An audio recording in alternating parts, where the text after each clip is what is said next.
दोस्तों नमस्कार। आज हम जिस युग में रह रहे हैं उसमें परंपरागत तरीके से जो वर्ण व्यवस्था कायम है वो सनातन काल से चली आ रही है और ये हमेशा से लोगों में एक जिज्ञासा का विषय रहा है कि भारतवर्ष में ये जो वर्ण व्यवस्था है ये क्यों बनाई गई।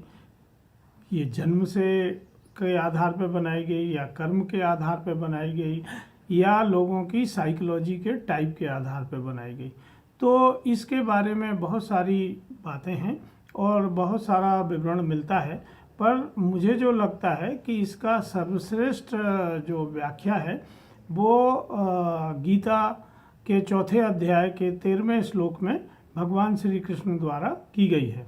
और उन्होंने ये कहा, चतुर्वर्ण्यम मया सृष्टि, ये 4 वर्ण जो हैं वो मेरे द्वारा बनाए गए। इसका जो अगला शब्द है गुण कर्म विभाग सा, इसको ज़्यादातर लोग देखते नहीं हैं। वो इतना ही मानते हैं कि भगवान ने 4 वर्णों को बनाया, पर ये किस आधार पर बनाया?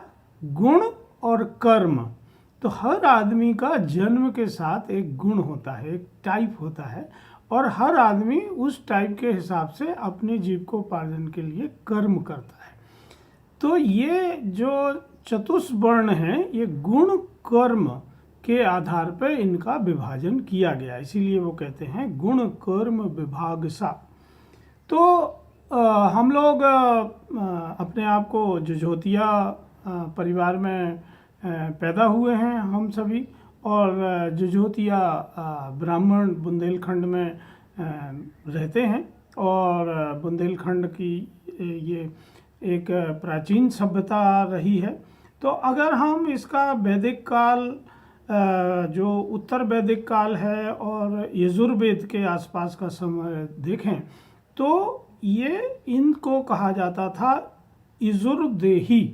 यजुर्देही इसको कहा जाता था, जिसका अभ्यंश होके वो जुझोतिया तक आ गया। समय समय पे इसमें शब्द जुड़ते गए जो जुह धातु से बनता है, और जुह धातु का अर्थ होता है यज्ञ। तो जुझोतिया किसको कहते हैं? यज्ञ कराने वाला ब्राह्मण। ये उनका एक नियम था और वो यज्ञ कराते थे।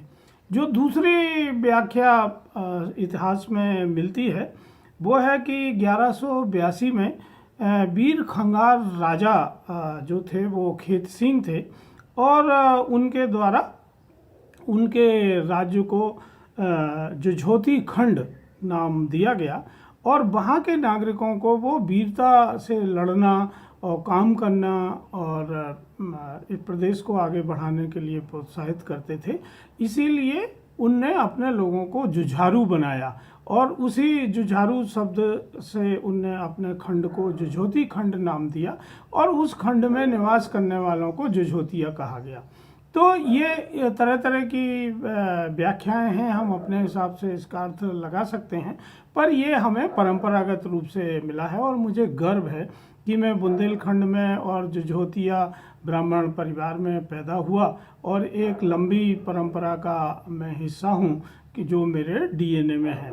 और आज जब हम ये बात करते हैं तो ये राजनीति, आरक्षण और बहुत सारी चीज़ों से सिमट के रह गई है, और इसलिए आज उन्हीं लोगों की पहचान होती है जो संगठित होते हैं।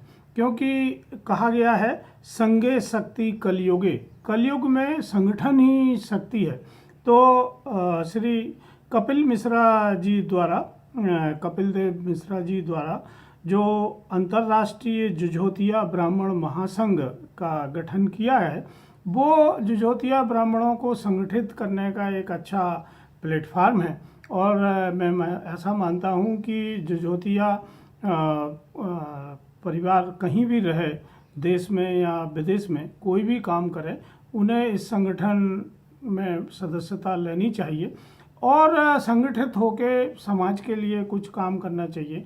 जो उनकी खुद की योग्यता क्षमता है उसको लेके उन्हें समाज के जो नवयुवक हैं उनको आगे बढ़ाना चाहिए। समाज में जो कठिनाइयां हैं और समाज में जो रोजगार की समस्या है और समाज में तरह तरह की शादी ब्याह और दूसरी तरह की समस्याएं हैं, उनमें संगठित होके हमें काम करना चाहिए और समाज से हमें अपना जुड़ाव रखना चाहिए। ये एक बहुत अच्छा विचार है और मैं इसका पूर्णतः समर्थक हूँ। तो मेरा सबसे अनुरोध है कि जो भी जुजोतिया परिवार जहाँ कहीं भी रहते हैं उन्हें अंतर्राष्ट्रीय जुजोतिया ब्राह्मण महासंघ में भागीदारी निभाना चाहिए और जो भी उनकी योग्यता क्षमता है उससे वो अपना और अपने परिवार का तो लाभ करें ही, वो समाज जनों का भी लाभ करें, ऐसा मेरा उनसे आग्रह है। धन्यवाद, नमस्कार।